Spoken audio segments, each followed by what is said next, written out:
प्रणाम मिथिला। तो हमर डाली बैठ कर तैयार हो गया, तो हम सोचलहुँ कनि अहूँ सबके देखा दी।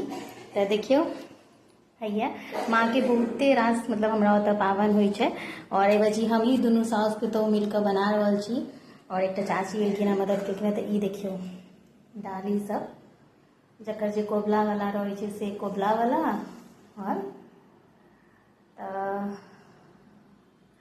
ऑलमोस्ट सब चीज भ गेल छै।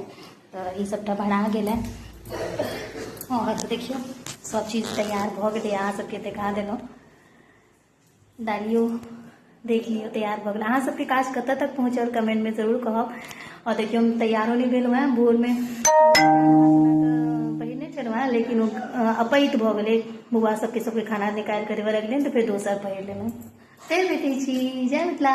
चौड़चन के शुभकामना सब गोटे के हृदय से।